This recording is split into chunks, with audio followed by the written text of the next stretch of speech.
بسم الله والصلاة والسلام على رسول الله صلى الله عليه وسلم إن شاء الله ዛሬ አረብኛ ክፍል 23 እናያለን።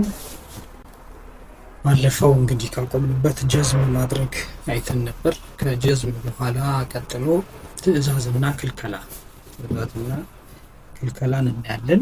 በትዕዛዝና በክልከላ መሀል ትንሽ ልዩነት ያላቸው ግን መጀመሪያ እንግዲህ በክልከላ ጀምረን ወደ ትዕዛዝ እናያለን።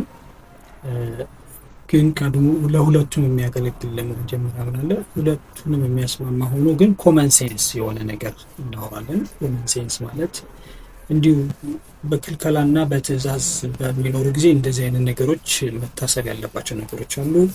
ለምሳሌ ላለፈ ጊዜ ማዘዝም መከልከልም አይቻልም። ባለፈ ነገር ያለፈ ነገር ላይ አናዝምም አንከለክልም። አሁን በሚሆን ነገር ላይ ነው ማዘዝና መከልከል የምችለው።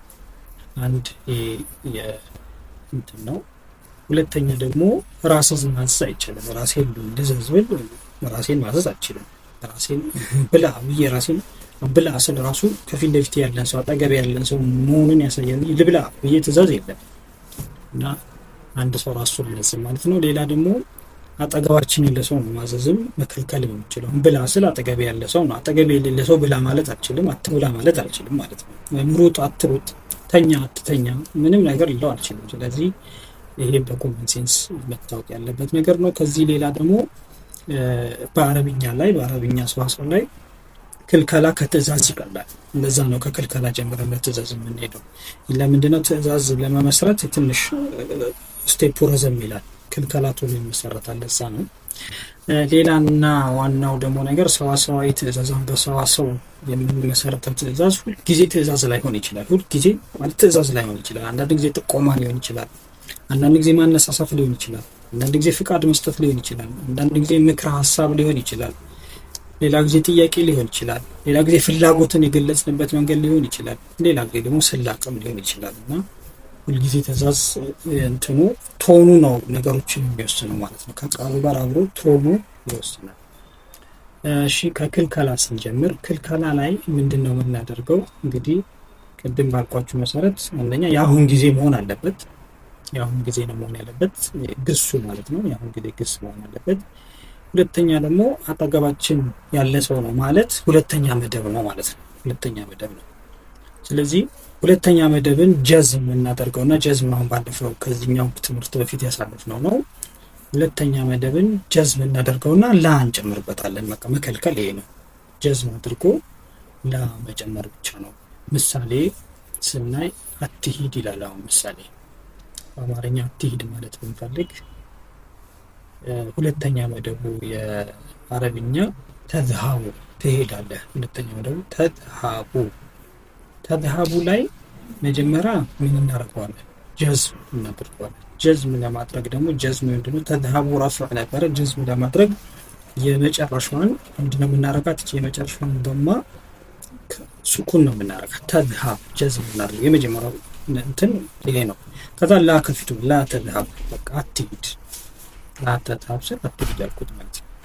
ይሄ በአረብኛ ሌሎችም እንትኖች በዚህ መልኩ ነው። መጀመሪያ ሁለተኛ መደብ ብለን ፊት ለፊት የምናናገረው ሰው ስለሆነ ከፊት ለፊቱ የአሁን ጊዜ ሲሆን ተዝሃቡ ነበር። ለምሳሌ ለመሄድ ተዝሃቡ ላይ የመጨረሻዋን እንትን ጀዝም እናደርጋታለን። ተዝሃብ እናደርጋለን። ከዛ ላ እንጨምር፣ ላ ተዝሃብ በቃ ቀላል ነው።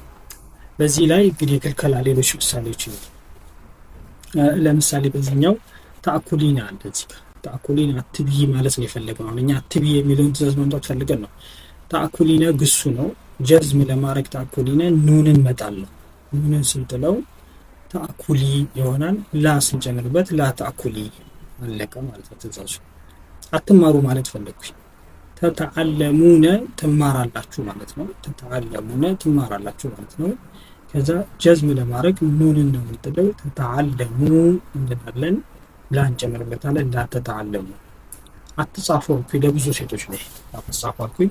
ተክቱቢነ አረብኛ ላይ ሴቶች ብዙ ለብቻቸው ስላላቸው ነው። አማርኛ ላይ አትጻፉ ለወንዶችም አትጻፉ ለሴቶችም አትጻፉ ነው። በአረብኛው ግን ይለያል።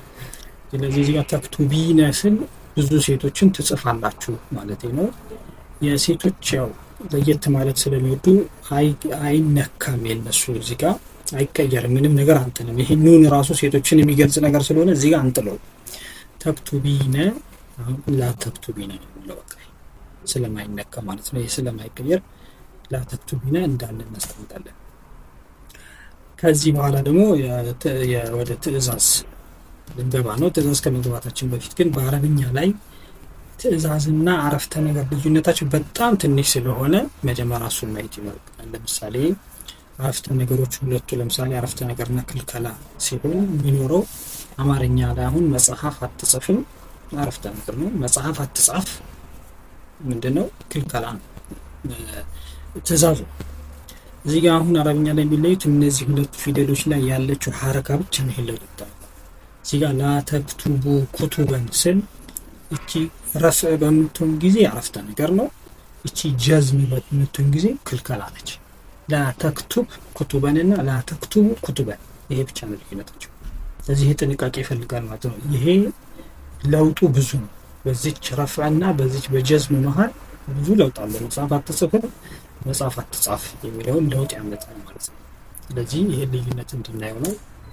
ስለዚህ ትዕዛዝ ነው። አሁን ትዕዛዝ ስንመሰረት ከአንድ ቃል ላይ ትዕዛዝ ለመሰረት እነዚህ ስቴፖች እንከተላለን። እነዚህን ደረጃዎች ተከትለን ነው ትዕዛዝ የምንመሰረተው። መጀመሪያ ነገር ግሱን ሁለተኛ መደብ እናደርገዋለን። ሁለተኛ መደብ መሆን አለበት ግሱ።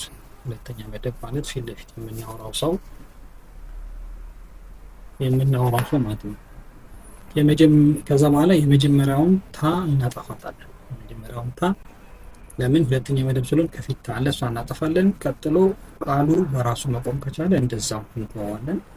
ቃሉ ግን በራሱ መቆም ካልቻለ ሌላ ረዳት አሊፍ እንጨምርበታለን። ይሄ በምሳሌ በደንብ ይሆንልናል፣ እናየዋለን። ከዛ ረዳት አሊፍ ስንጨምር ደግሞ ረዳት አሊፋ ሐረካ ምን አይነት ሐረካ ትይዛለች የሚለው በሶስተኛ መደብ በነጠላ ሁወ ማለት ሶስተኛ መደብ ተውላጠስም በነጠላ እናረገውና እንትኑን ግሱን የተደረገ ግስ በዙ ጊዜ ከመጨረሻው ቀጥሎ ያለችዋ ፊደል ضማ ከሆነች አሊፏን ضማ እናረጋታለን። ضማ ካልሆነች ግን ጀስት ከስራ እናድርገዋለን ማለት ነው።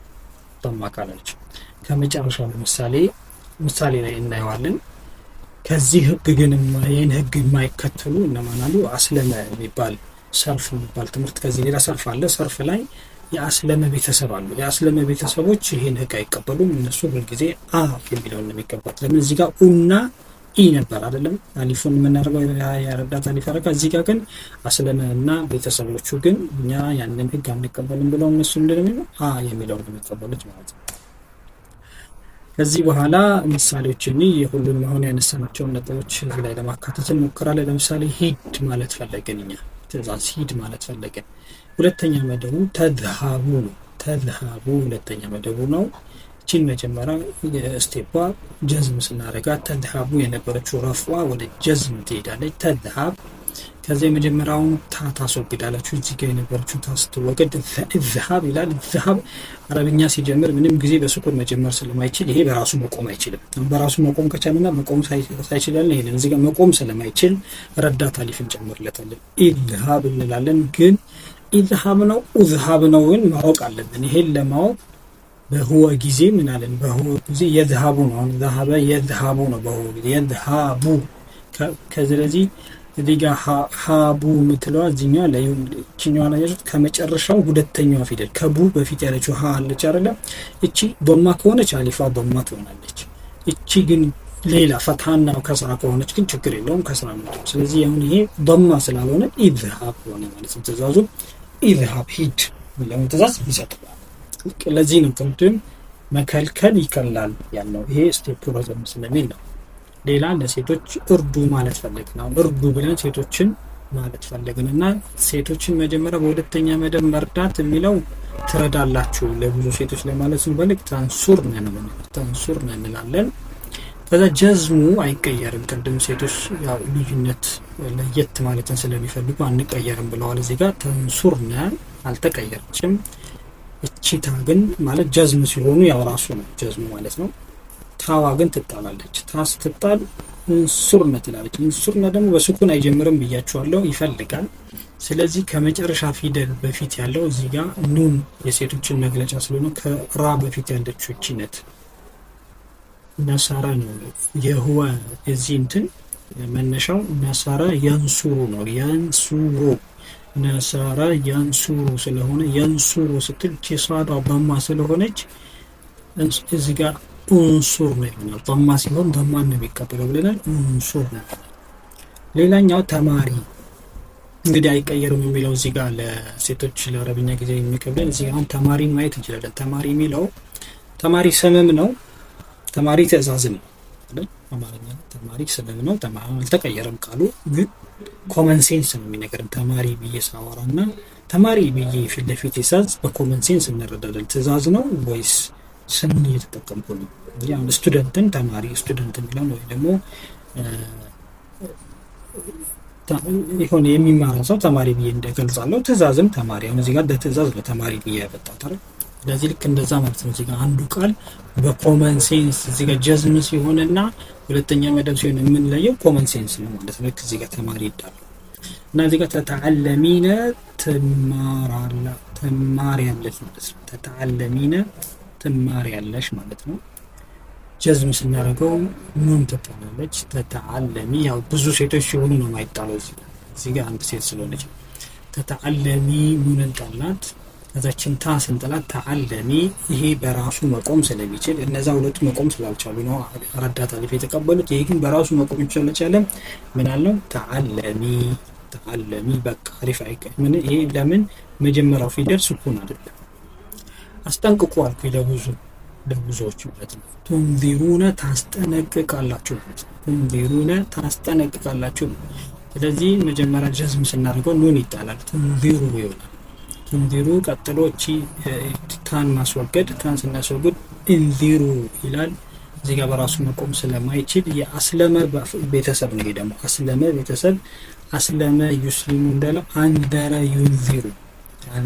ዩንዚሩ ነው እና እነዚህ ደግሞ እኛ በራሳችን ነው የምንመራው ያሉት አንዚሩ እንላለን ማለት ነው።